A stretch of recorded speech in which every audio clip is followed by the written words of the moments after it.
showed us the structure of the task parallelism, and it would be great to think in terms of having the architecture of SOFA set up to make that easy to do and easy to apply on whatever the available hardware is. So we could be running on machines that range from a single laptop that's got one intrinsic GPU in it, through a multi-GPU workstation, up to a cluster or a cloud. And we don't want to have to write different code for each of those hardware. And we shouldn't have to if we just do the right things at the SOFA core in the base classes, so that the data parallel data is actually in the right form, and that it looks like parallel STL might be a sensible way to do that, so that the data types and classes further down inherit from that, which makes it easy to move them onto the GPUs or other such accessory processors, or to vectorize it across multiple cores of a CPU, depending on what the hardware is. But these are design issues in the core of SOFA to facilitate that. That makes sense. I don't really know, because I really for parallel STL I didn't know it exists, so yeah, for this kind of stuff I don't know. Parallel STL is in the C++17 standard, so it's actually in the version of C++ that we are currently using for SOFA, and it's intended to enable parallelism and obviously data parallelism. So it's available to us. And something I should, I mean, I never saw that before, so maybe I should have a look before speaking anything. Yeah. It's available for any platform? For what? Again? It's available for any platform. I mean, I'm looking at Phantom. I didn't know Diver or PySQL. Well, I guess if it's part of the C++ standard, then if C++17 is implemented for that platform, then it would in principle be available. Because just one point, and just what I see really roughly, because I really don't know.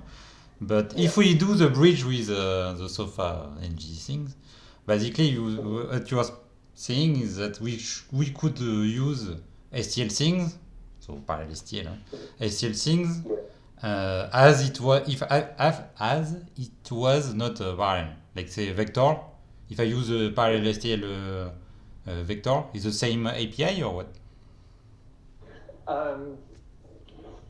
Okay, so I haven't had the chance to try programming with it yet myself, so I'm not expert. I'm just sort of aware of its existence, and some idea of its purpose. I do know that Kronos have an implementation of it, which is definitely geared towards doing stuff on graphics processors.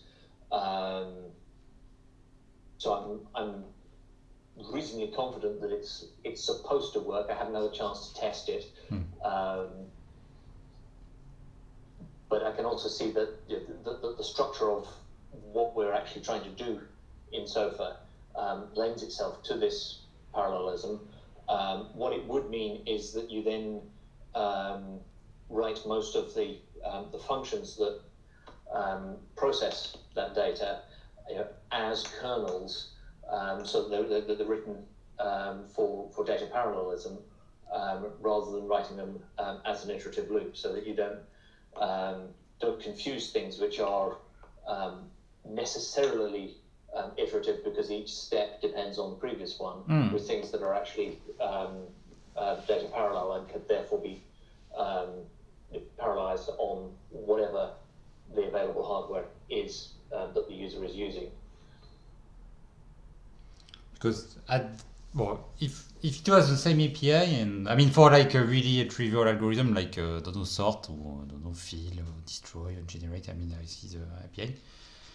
At the end, what we have done with modularization of the SOFA framework stuff, it would be like, for example, for the SOFA point type, dot type, where it's just really the basic type like a vector, array, map, so I don't know what's inside. We could just replace this module with the parallel STL one, and it should be transparent for for the user, no? Mm-hmm. Could be. That sounds appealing. I'd have to look at exactly because I'm playing catch up with the modularization and so on. So the obviously C++ modules come in C++ 20, which is not where we are at yet because there's not enough support for it. But I understand that SOFA's modules are intended to fit to that, and that we would eventually use that. Is that correct? Yeah, it's more or less that. When I say modules, it's a CMake module. I don't know if you know the CMake itself. Oh, so CMake modules. Yeah, okay. CMake target modules. It's the same word being used for slightly different things. Yeah, but in my mind, it's like a really isolated binary code. Like you can switch a swap, and so for me, it's like, let's say there is a SOFA point type, a dot type, and a SOFA dot type parallel. I don't know. And if in my CMake, I'm like, I want to use a parallel one, you would just use the parallel one and not the, I don't know, sequential one. And maybe, hopefully, it could be transparent. I don't know. I don't know if it's as simple as that. For me, it's too magical, so I guess there is some like drawbacks or something. But that is only for like a CPU parallel, because this STL parallel, does it use a GPU? I think that the point is that because it is basically representing something that's data parallel, it can be transferred across to a GPU. So, if, for example, it could be implemented as an OpenCL buffer, which can then be run on a CPU device or a GPU device or an FPGA or whatever else. Obviously, so you have to you launch the kernel in a slightly different way for the different processors because they have different bandwidths. But in principle, it's set up so that it can be run on any of them. Okay. It's a bit complicated. I mean, there's a lot of stuff I don't really know, so I have to. Because, for example, I just searched really quickly on Google, and there's something like by Kronos. So Kronos group is quite big. It's called the SciCL parallel STL. So it looks to me that it's a parallel STL for OpenCL or something like that. So. So the Kronos SYCL parallel STL is an implementation of the C++ 17 parallel STL standard. Yeah, but using OpenCL then. So it would be so SYCL is basically OpenCL plus a layer. It's they say that OpenCL is equivalent to the device layer of CUDA, and then SYCL is equivalent to the sort of runtime layer of CUDA, except of course it's not restricted to GPUs only. But I could see that. I mean, the API is the same as STL, so no, I mean, in the best world ever, it should be easy to just swap. I don't want the normal CPU STL. I want the cycle parallel STL. Magically, you could just use the GPU like that. Maybe.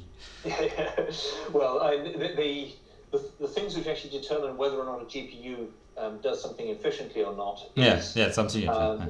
It's data flows. So if you're moving data on and off the GPU, that's very inefficient.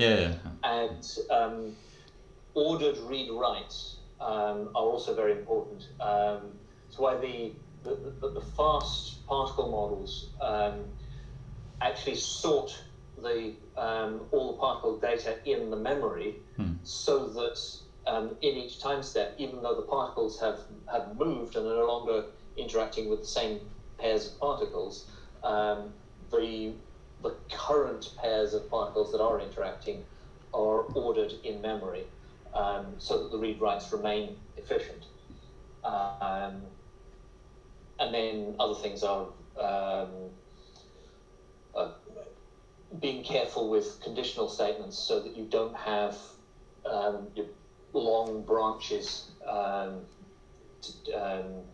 in conditional execution. For example, in the morphogenesis code that I'm writing at the moment for living tissue simulation that will eventually become a SOFA plugin, maybe in about 6 months' time, I have some kernels which only need to be run on sort of 1 to 10% of the particles. So I actually produce dense lists of which particles it is that they need to be run on, and then I call those kernels only for those particles, rather than having a conditional fork in one of the other kernels to do that execution, because then I'd be running that kernel on 10 or 100 times more particles than I need to run it on. So that's where the efficiency in the GPU comes, and that's in making sure that the data is suitable for uploading in the first place, making sure that the kernels are written as data parallel, and then avoiding the various pitfalls that cause poor occupation of the GPU. If you've got a few GPU cores that are taking much longer to do their work, then this is very wasteful because all the other cores are sitting unoccupied whilst that's finishing. But what we're doing in SOFA should be transferable onto those classes of processors. The other thing is wanting to be able to do multi-GPU and multi-nodes on a cluster and so on. And that's more to do with breaking up the scene graph to hand it off to different processes, so different branches of the scene graph go into different processes, and then having clean communication between them. Go on. This part of because for me, multi-threading is, I really see a lot of people working on it, and every time it failed because everybody has his own opinion. But because I remember, it was 5-6 years ago, one guy was trying to implement multi-threading at the visitor level. I don't know if you know the visitor in SOFA. Yeah. And he was trying to dispatch a job between what the visitor was visiting. And it failed because it was really complicated after that in the force field and everything. And after that, there was one guy was trying to multi-thread kind of the animation loop. So now it's like that. In the multi-thread plugin, I don't know if you are aware of that plugin. There is a small plugin called multi-thread. Yes, I was browsing the multi-thread plugin recently and sort of looking to see what had they done there. Yeah, so and there is a new feature is the free animation loop is multi-threading the collision pipeline, if I remember well, something like that. So basically the idea is just to multi-thread component, let's say, not the full graph, the full scene. Just this one is taking a lot of time. I will multi-thread him, and this one is this one. 2 months ago was the constraint solver. It's taking a lot of time. There is a lot of constraints, so multi-thread the constraint solving, and it will be faster.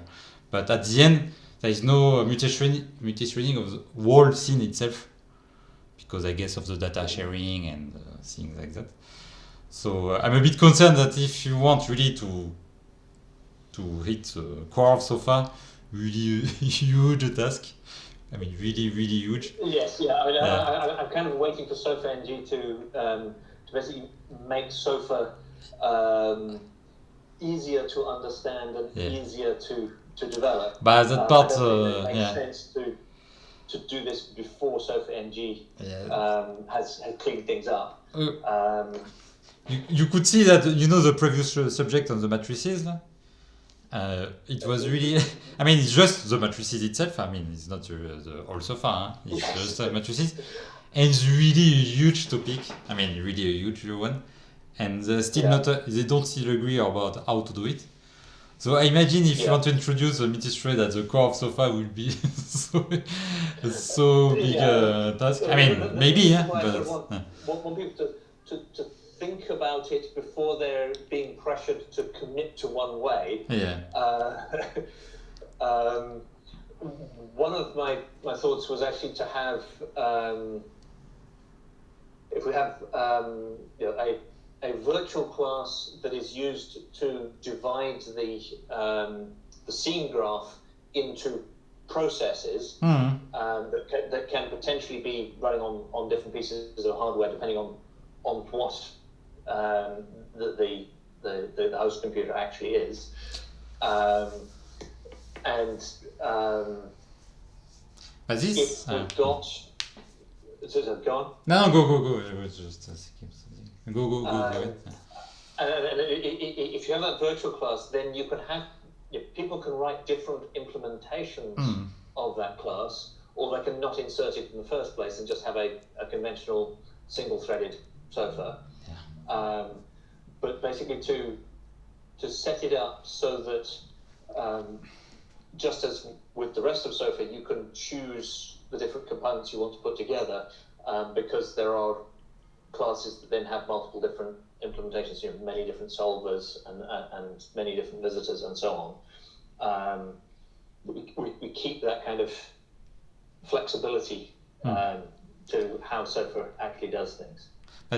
I see one problem here. I mean, could be really nice to just like you said, there is 5 nodes, independent nodes, and you just give 1 or 2 cores for each node. But the thing is, there is a one drop in that, because there is a string graph, and there is also what we call a data graph. I don't know if you saw. Sometimes the data graph is not really consistent with the string graph itself.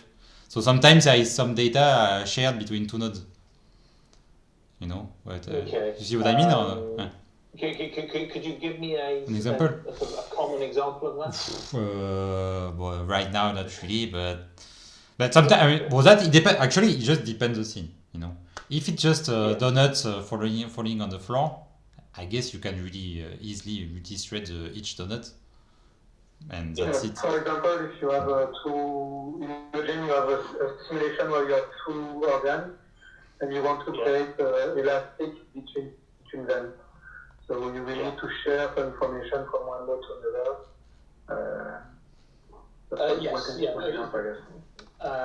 But the scene graph does tell you, what information it is that needs to be shared between the 2 simulated objects, and that's generally a relatively small percentage of the total information in the 2 objects. So it is the reasonable narrow point for communication between 2 processes.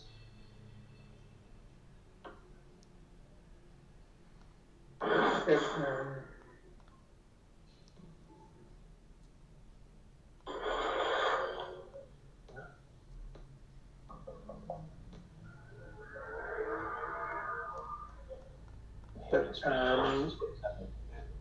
sorry, on my side I have a lot of noise on the screen. Alright, okay. Thing is, it's quite hard to parallelize between the scene graph. Yeah. Because as Fred said, there was one iteration was to use the visitor parallelize, because you know that the visitor will call sequentially a process per component. So you are sure you are not mixing call to memory and writing to the same memory. To be one aspect. Otherwise, the thing is, right now in SOFA, you are using, for example, the position. It's used for the mechanical, solving the mechanical position. At the same time, you are using it to visualize, to use collision. It's not that easy. That's why now we have the multi-threading plugin. We have animation loop, which is what we call multi-thread, because we know which step of the animation loop we can do in parallel.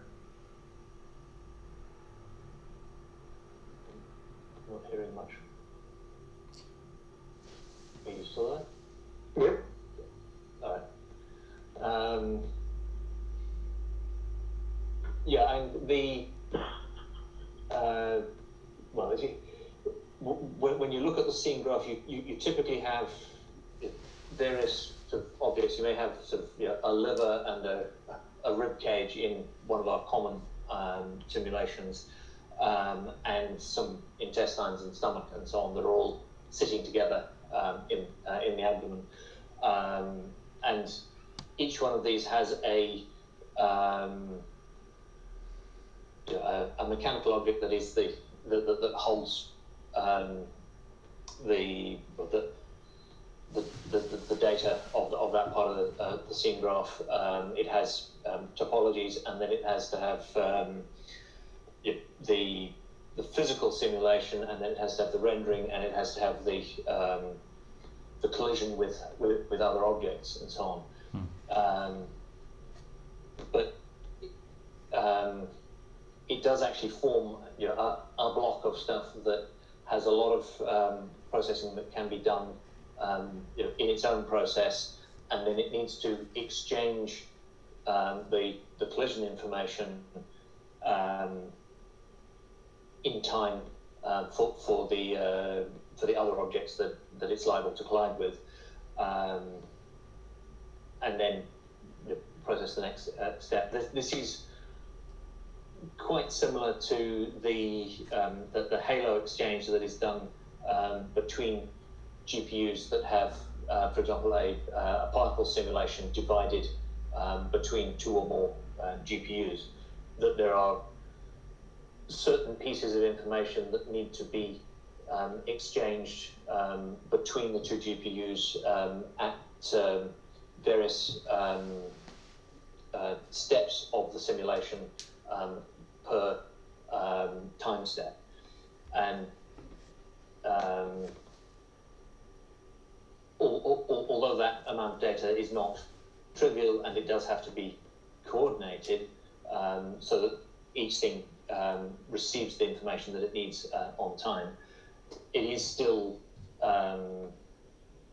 the narrow point of the data. You're not attempting to load the whole model on and off the extra processors.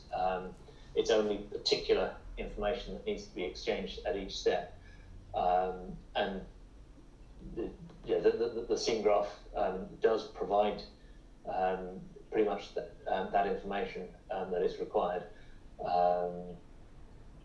So I believe it is something that is eminently possible, not trivial, but possible, and ultimately it would be worth doing, because single processors are not getting that much faster. The available speed ups are coming from multi-core CPUs and GPUs, and the use of multiple GPUs and even multiple CPUs, which then allow us to have a larger, more detailed simulation, depending on the end user and their needs. But there's usually demand for more resolution and more realism. But I guess, I mean, from my point of view, just worth what it is, but I guess goal now in SOFA, what I see, is like to parallelize each component, but not the whole scene itself. So each component is responsible of its computations, but will not care about something else. So that's why I say that constraint solver has been multi-threaded, free animation loop. I guess there is a cohesion pipeline and some other things. But for some other stuff, I don't think it will be ever multi-threaded. I mean, my point of view. Otherwise, I mean, you have to change everything in SOFA, I guess. Just what I think. Yeah, you saw that the SOFA CUDA plugin, it's almost re-implementing everything. So, according to me. Yes, and obviously, and then it only runs on NVIDIA. And also, but it's also SOFA OpenCL, but it's not really maintained.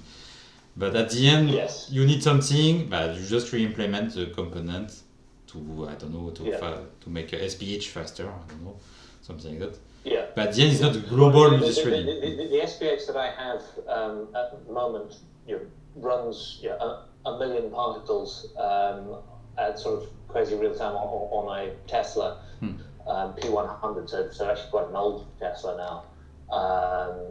But of course, I haven't got rendering and it's not plugged into the rest of SOFA and all the rest, so I don't know what that will really translate to, but we can have some fairly large scale simulations. That's a single GPU simulation, and it should be possible to have a multi-GPU simulation that accelerates either a larger number of particles or a variety of interacting objects. Yeah, that's the price. I guess it's not that.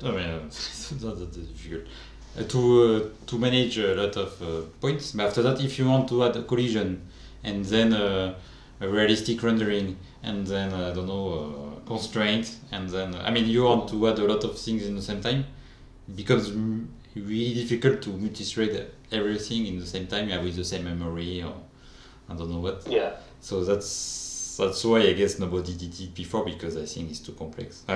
In my mind. But I suppose if really you want something really multi-threaded, you have to start from scratch, I would say. Maybe I'm too realistic, but for me it's like... there's a lot of paradigms that needs to be changed, so at the end is another software. I don't know, Eric, if you agree or not, but for me it's like to wipe everything and write it back again. Yeah, the problem is there is several mechanisms inside SOFA that are hidden from because you only see the scene graph when you create your simulation scene, but from the scene graph there is some visitor that just follows the order of the scene graph, so this is quite easy to think how you could isolate some components and do some parallelism. But there are also some mechanisms that from one component go to the graph and start taking some information from a component to another. For example, this is the case from the solver. The solver is taking some information from the speed, from the mechanical object, etc.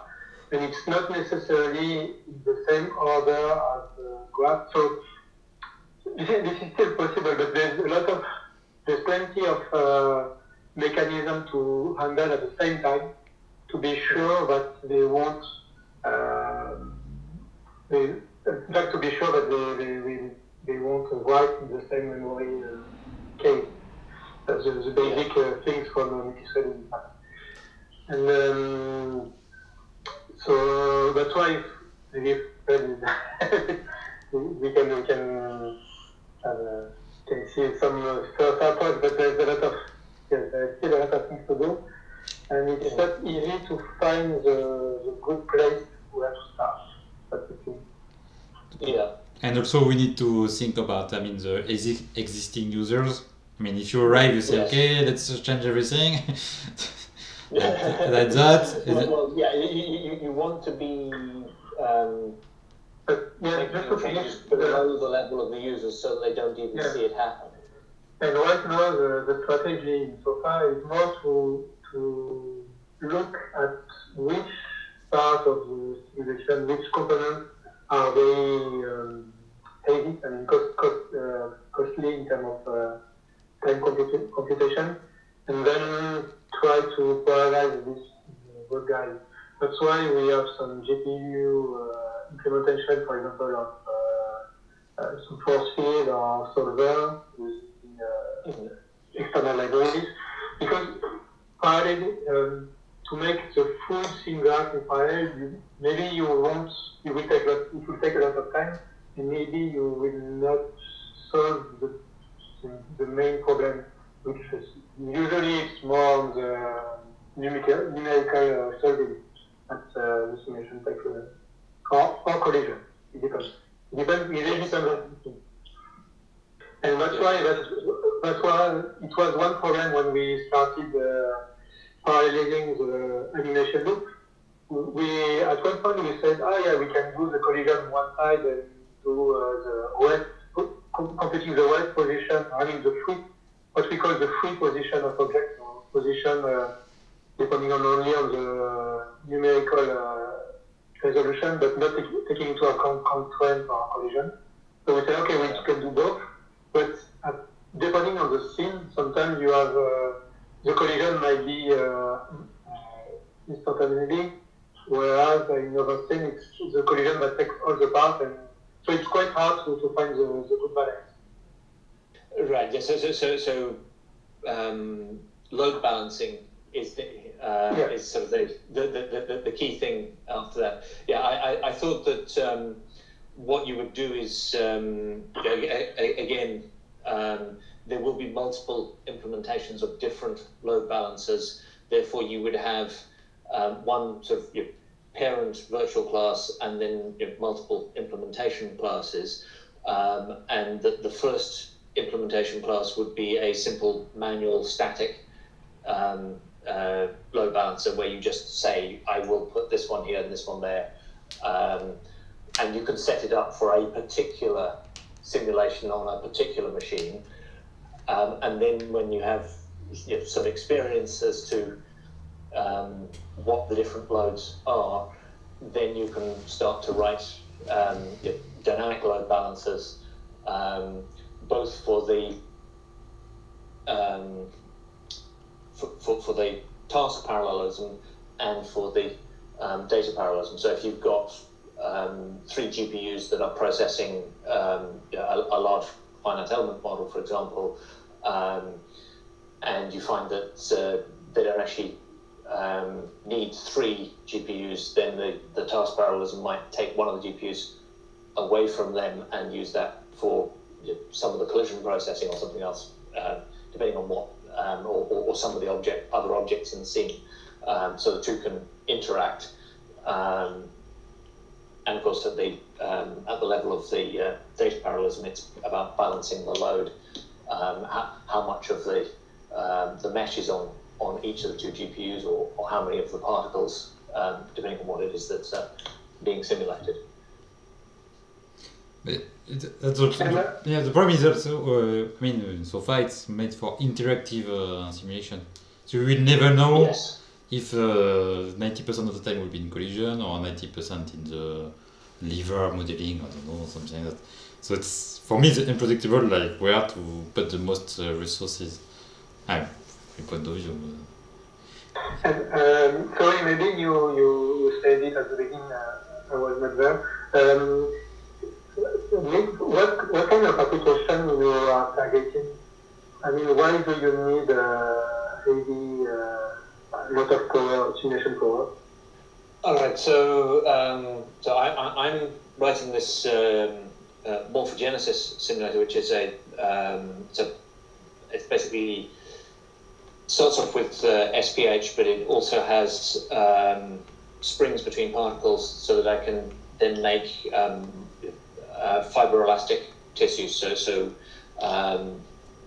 for tendons, ligaments, joint capsules, fascia, muscles, and so on.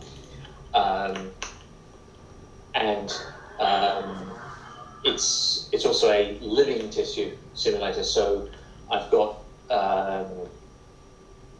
the I've got chemical diffusion for morphogens, and then I have each particle has epigenetic state, and there's a genome, and this controls the behavior of the particle, so it can actually grow in response to stresses and loads on the anatomy. You can therefore simulate both morphogenesis of an organism growing, but also wound healing and so on. Now,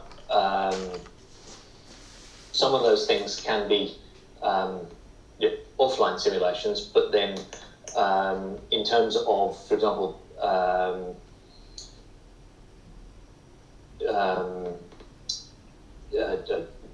simulating the healing in response to different surgery, simulating the pathogenic processes of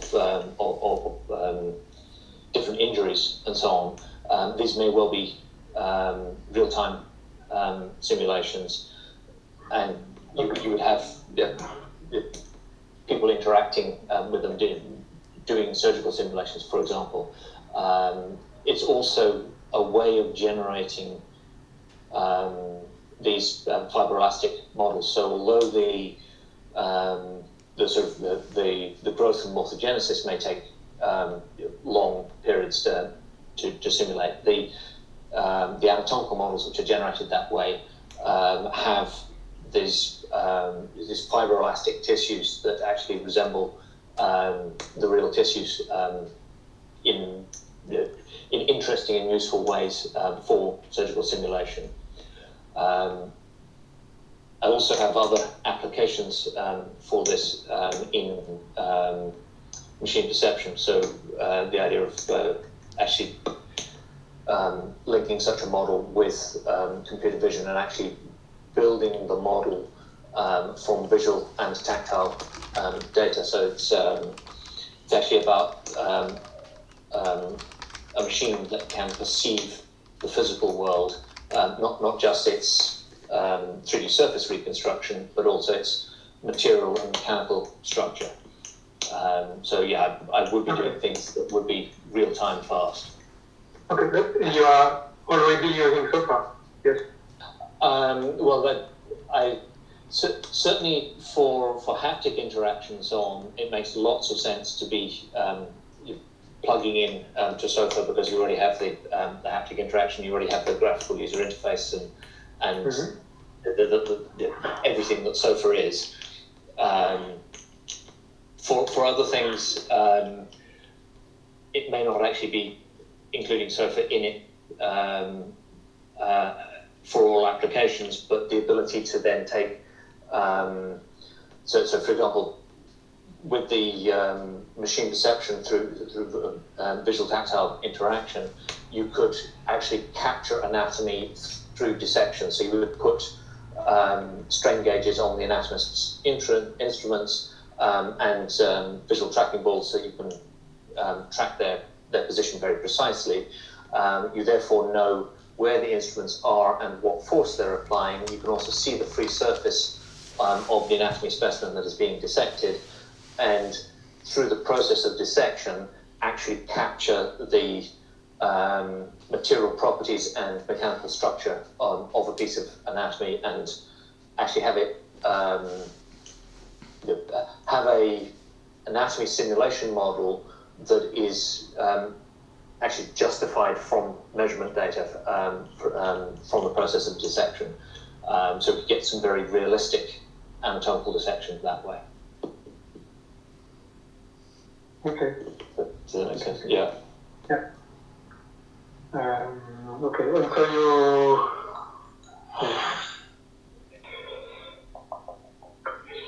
I'm just trying to think what's... So do you already know where you have some limitation using SOFA? Because we are thinking about the multi-threading, but yes, as we said in thread, there's a lot of work. And I think one way to go is to tackle some use case, in fact.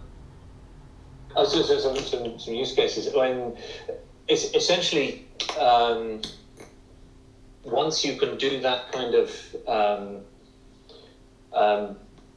anatomy capture by dissection, you can have anatomists in medical schools perform dissections of all different, well, it's essentially full dissections of whichever species you want specimens of, and you then have some very detailed master models of anatomy. You can also have pathology dissections, so dissection of diseased tissues in patients, obviously deceased patients if it's the full body, and this feeds into having very realistic anatomy models for training surgeons and medical students, and also for surgical robotics. So if you want to have a robot that is actually going to perform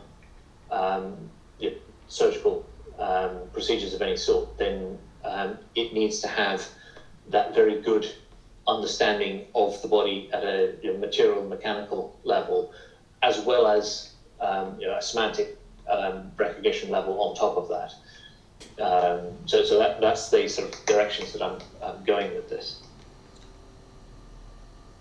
I guess what Eric was saying is like in your typical scene, you could do do a trace of where the CPU or GPU is staying. Right. I mean, is using the most time. Like EM, collision, or I don't know. I don't know. Okay, right, yeah. Why is the bottleneck in your simulation? So you obviously you have well the I didn't know it was that tricky. But yeah.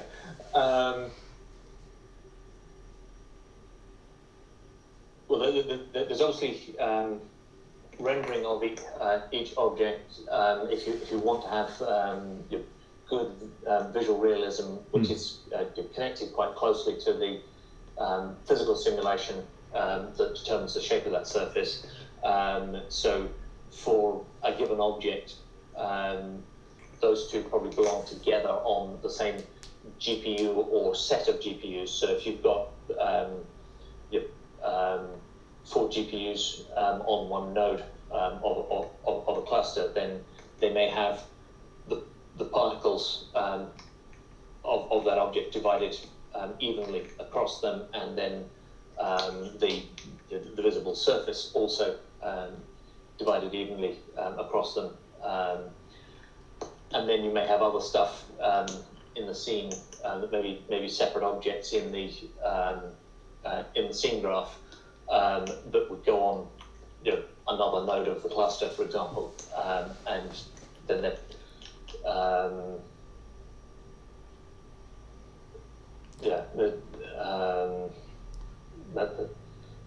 kind of my vision of how I would like to break it down, but obviously to remain flexible so that it's not code that's written to run on one particular machine and to run one particular scene, which is not really a return on the effort. You want to have something which is portable both to different scenes and to different computers. Yeah.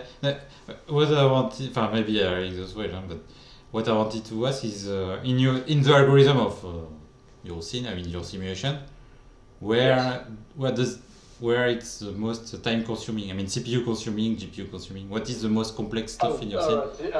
So in my own Morphogenesis code at the moment, so it's GPU native model. So basically, I load data onto the GPU, and data only comes off the GPU that needs to be saved to a file or displayed. Okay. The data remains on the GPU 100% of the time. What runs on the CPU is the management code that launches kernels. Okay. and manages the memory transfers that are required. It's full GPU. I mean, full GPU more or less. Simulation itself. You tend to want to keep blocks of data, native to one GPU and not have them transferred more than necessary, because that's actually what usually limits the performance of a GPU is the data transfers, not the number crunching. Okay. Yeah, because I remember, I mean, so far, at least the GPU so far version, I know that there is a lot of round trips between CPU and GPU. Yeah. Which is going to mean that it will struggle to actually outperform the CPU if that is what's happening. Yeah, at the end it's better. Not better, but a lot of cases it's better to stay on the CPU than to try to run the GPUs. Yeah, that's true. Yeah. I don't know if it's really possible. I mean, I don't know Eric, but I don't know if it's possible to do 100%. I mean, to stay on the GPU 100%. I don't know. Yeah. It's definitely better to stay to stay in one place and process there rather than to move stuff. Yeah, I mean, to put somewhere and just to use it there, not to bring back and forth on the CPU and GPU. Yeah. In fact, Sofa CUDA is when you run a sim.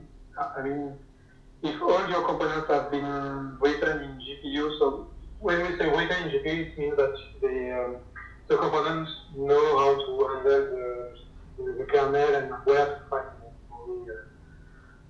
where, for example, the position are stored in the memory of the GPU. I think the simulation is running 100% on the GPU. Really? I thought there was some CPU, limited stuff. I don't know, like collision detection or something like that, no? Yes, it's limited because the components were not written. Okay. I think. Okay.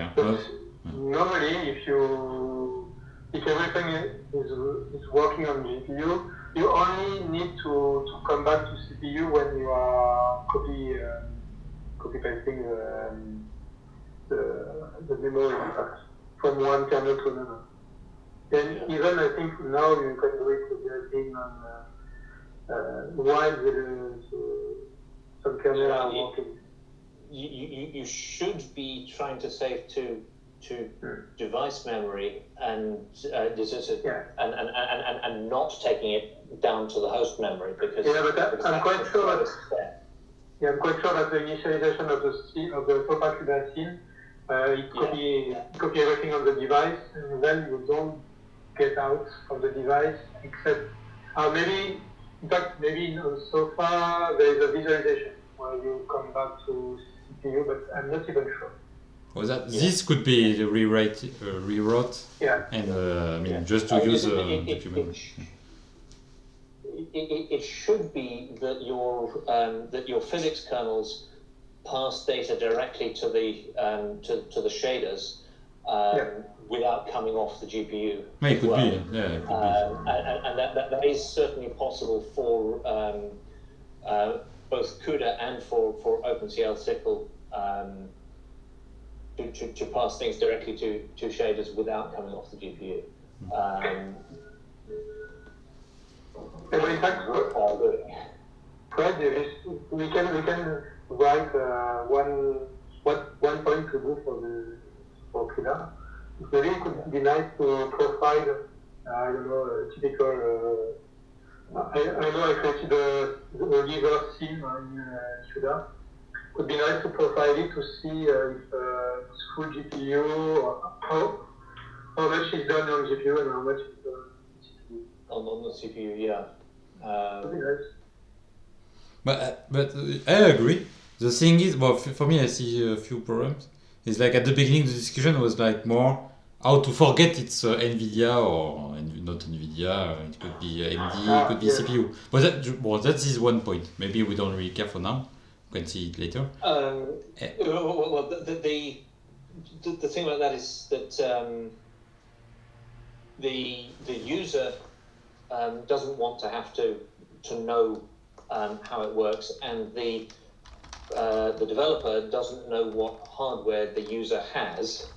Now, if you have data structures that are suitable for GPUs, those same data structures can be processed on the CPU, but not all CPU data structures naturally transfer over to the GPU. Essentially, the GPU has the constraint of being obligatorily data parallel. Now, our simulations is full of things that are naturally data parallel, but we need to actually have an implementation that recognizes that, so that they can be shifted to the GPU when the user is running SOFA on a computer that has GPUs available to us. But I guess what Eric wanted to say also is that instead of changing SOFA itself to manage maybe multi-threading and everything, and we know that it will be almost impossible because we have to change everything. Or what I was saying at the beginning, like to start from scratch. I mean, like jokingly, but more or less in a plugin, we write our own data structure, and I mean, what is SOFA CUDA now actually? But maybe first to refresh it, because now it's using CUDA 3 or 4. I guess it's like 10 years too old. And also maybe to pass by. I think we probably shouldn't be using CUDA, because then it will only run on NVIDIA GPUs. That's why my second point is maybe to start, if we start again like the SOFA CUDA, but I say CUDA, but SOFA GPU, let's say. And maybe to use more like a platform independent language like Cycle, OpenCL Cycle, for example. But then now there is I don't know OpenCL Cycle or Cycle OpenCL, I don't remember. There is also the SOFA OpenCL plugin. So should we start from this one, or should we just start from scratch because it's too different and it's too difficult to pass? I don't know. I think we can probably examine what's in the SOFA OpenCL plugin. I suspect that it's not been maintained for a while, and I made it compile. It's behind with respect to both the language standards and possibly also with respect to SOFA itself. Possibly having a new data parallel plugin that is explicitly hardware agnostic, so that we gradually build what will eventually be a new version of SOFA, but without having to disrupt anybody else in the process. But basically, it will be like, or we do like a new SOFA CUDA and GPU plugin, or we take the OpenCL and refresh it, but maybe it's too much work, so it's useless. Or we start, or we use a multi-threading plugin. Maybe there is already some parallel utility, I don't know, and we can add the stuff inside. I don't know that, Eric. Do you think it could be a good idea to start from multi-thread or just from scratch? To really do the paralleling on the data, you mean? Yeah. I'm not sure. No, for me, the good, as you said, the best would be to work on a subset of SOFA, in fact, just because the multi-threading plugin is using the old SOFA, it's just replacing some components, for example, the animation loop by the asynchronous animation loop, something like this. But the data flow is the same, so it's the same complexity as it is in SOFA.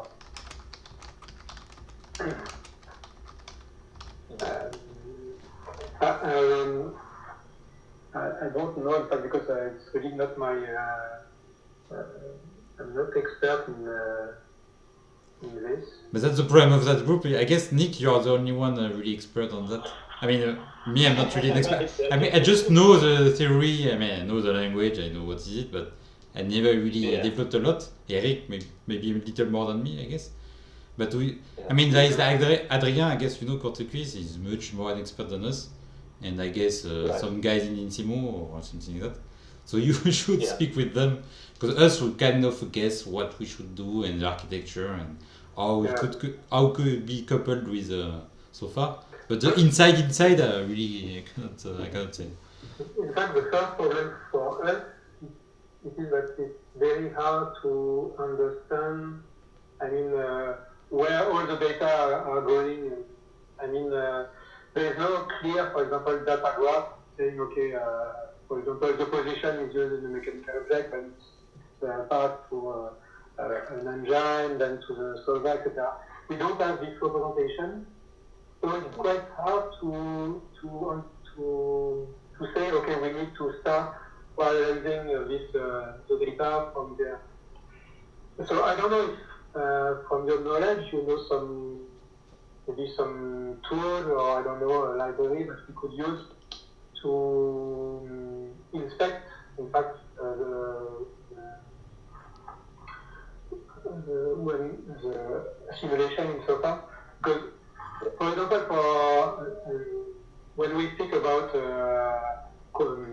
programming, there's a lot of tools now to know the dependency graph between code, where you can do.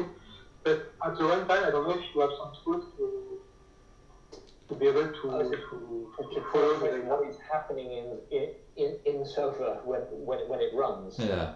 I mean the data flow is quite sometimes a bit difficult to follow. Like the data, the links and stuff.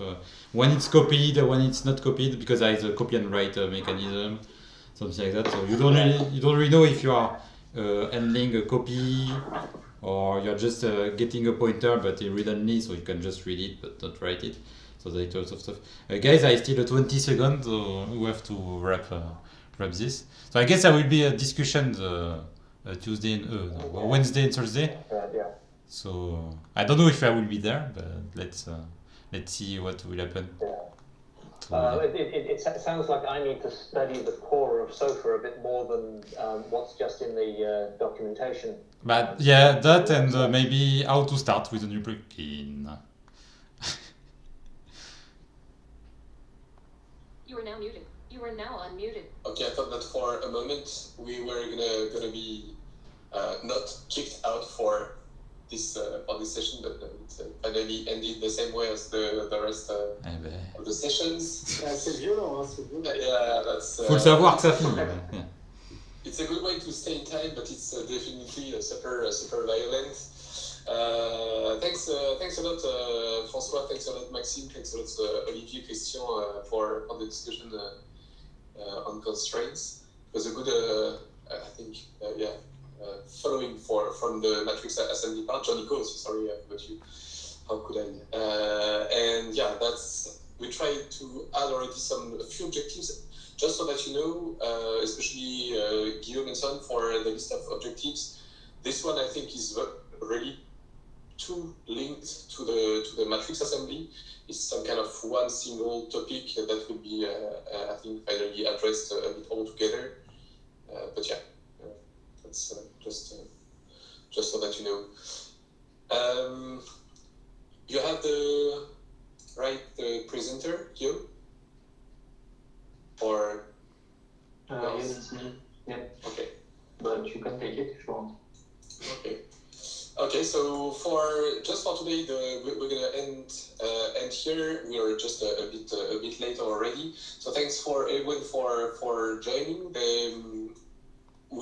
I think there have been several. So all the different discussions led to different objective definitions, closer or a bit far from perfect depending on the cases. Matrix assembly, for instance, I think we really need to discuss further, especially tomorrow, for refining the different steps upcoming. Performances, regarding constraints, I think we also have associated few points about that, but we'll carry on tomorrow. Maybe, Fred, you can start with SOFA NG for what about the But SOFA-NG basically was, I was with Nick and Maxime. Maxime was not really, he's not really involved in that. So, and for Nick is the same. He was more thinking about multi-threading part. So basically, just my opinion, and so I will do SOFA NG what I said on the issues, and so I mean there is nothing to say more. I guess we will continue on the Wednesday morning to be sure for the dispatching and everything. And for the error handling, I had the witness, the témoignage. The feedback of Maxime, what they are doing at Anatoscope. So it's basically we converge to use the exception because it's a really good idea. Even if it's maybe there could be a slight performance hit with the exception. I mean, it's really worthwhile the huge gain you do with error reporting or what to do while you get the error and everything. So we converge. I mean, I converge because I will do the work, but to use the exception for the core software. So I guess I will start with the task will be to apply that to matrices and some really deep components and see what's going on with that. Okay.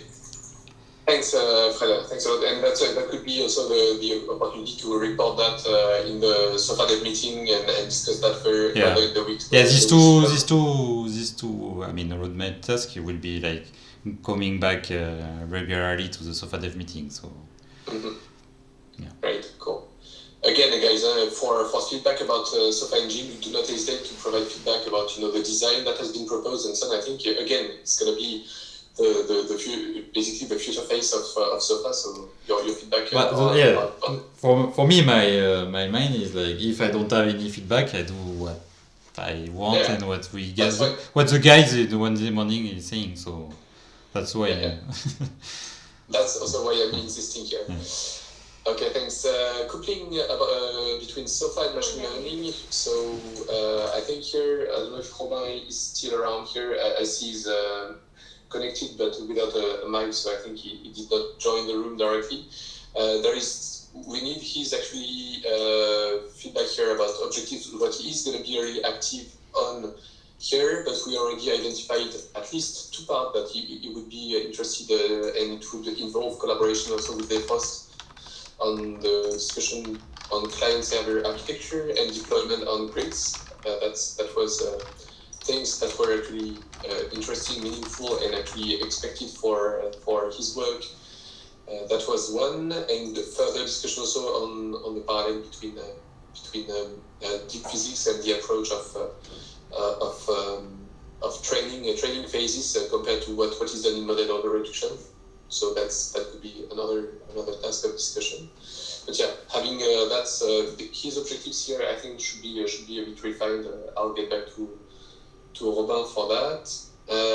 Topologies, I was actually not in the room. Someone was in the room and got a bit of feedback here. Eric, maybe? There was no decision.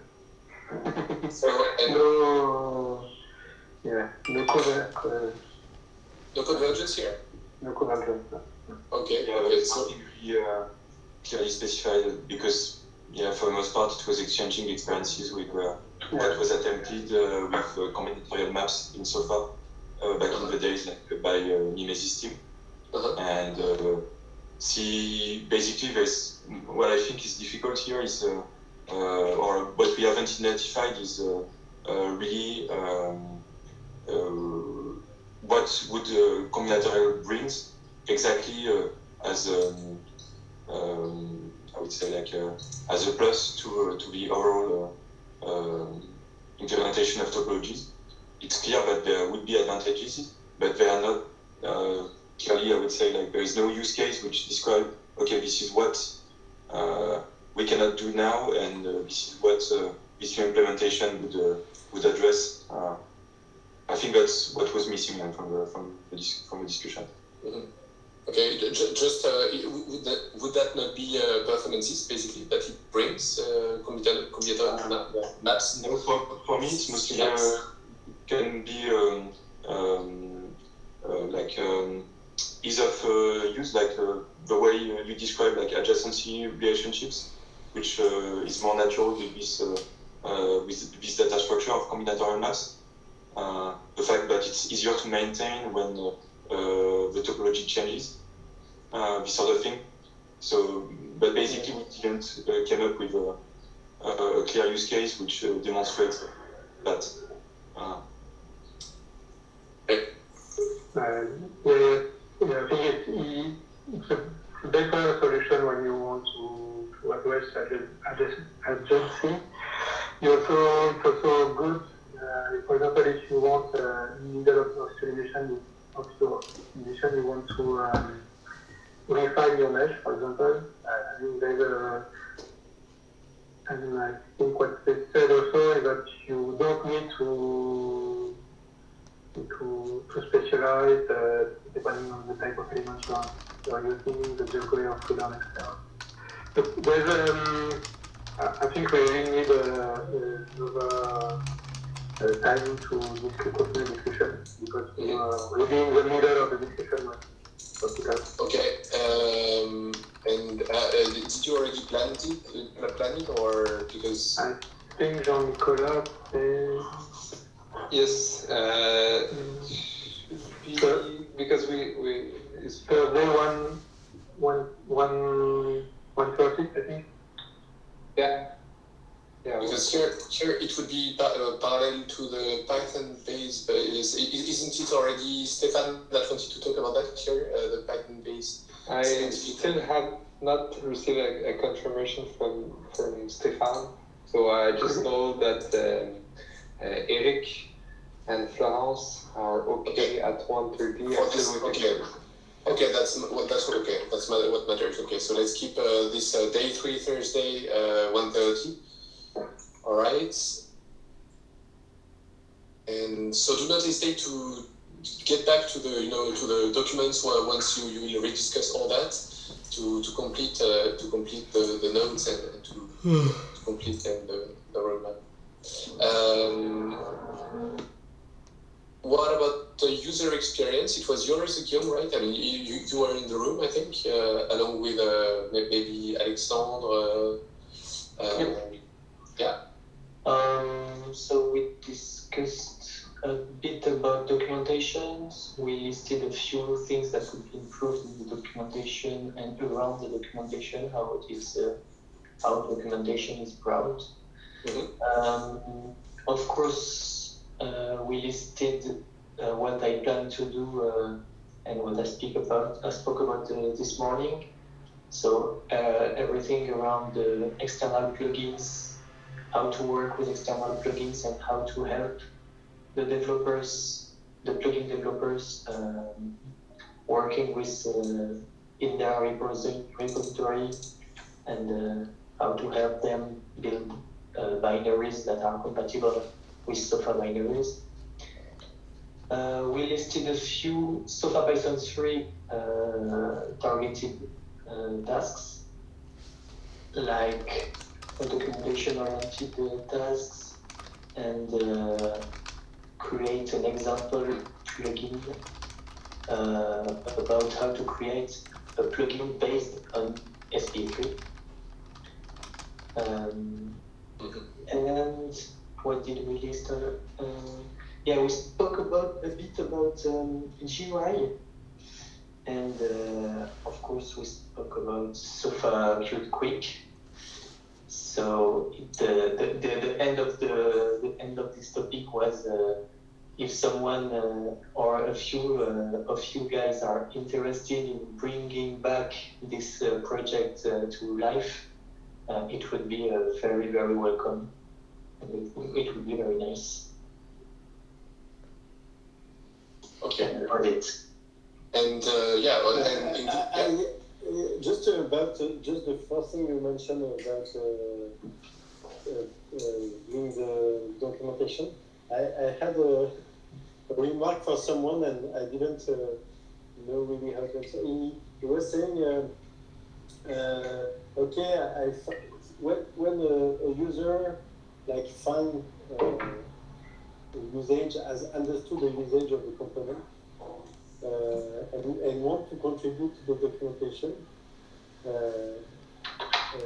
what is our way of telling him how to do it? Okay, so basically to make a tutorial on how to contribute to the documentation somehow, right? already. Or, Can you add that on the list, Guillaume? I would like. That's funny because the question also was raised during the discussions. I thought it was clear for everyone. But exactly. So yeah, we will definitely. I think I listed it somehow. So it's already in our notes. There is an issue for people to understand that it's easy to edit the docs. So yeah, it's listed. Oh, perfect. Thanks.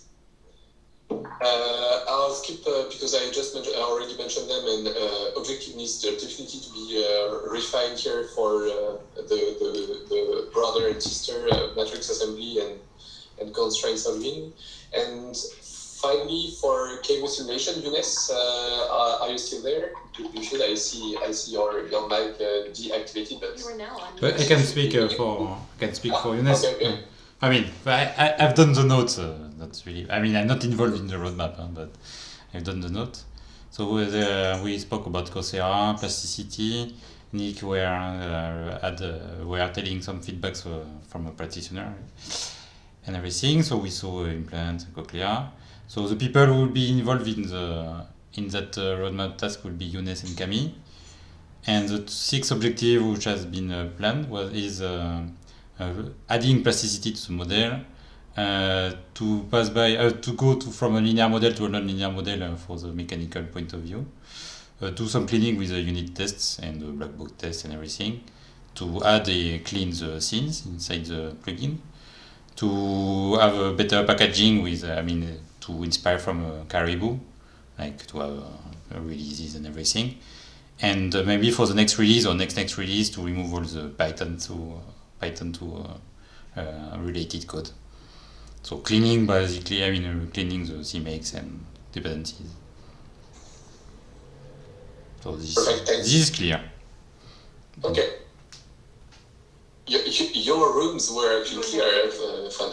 I don't know if there is a relationship. You are now unmuted. Okay, thanks. We call him Hair Fred. Okay, thanks, Fred. I'm going to show. Yeah, that was a suggestion. Also, I think from Eric. I'm going to show that again. Maybe it's not maybe up to date. You can find the version super up to date at this link here. So we'll come tomorrow again. For those first who want to code a bit, we have some coding tasks that several of us will be actually involved in. And we're going to address the different topic of discussions. Matrix again tomorrow morning. In the same time, there will be some time for discussions between Robin and Etienne and Pierre. I think especially Etienne. And then in the afternoon, there will be discussions about Phoenix, as Stefan mentioned earlier, for automatic differentiation. This one we will try to record as well for Damien, to make sure that we've got the recording. I will not be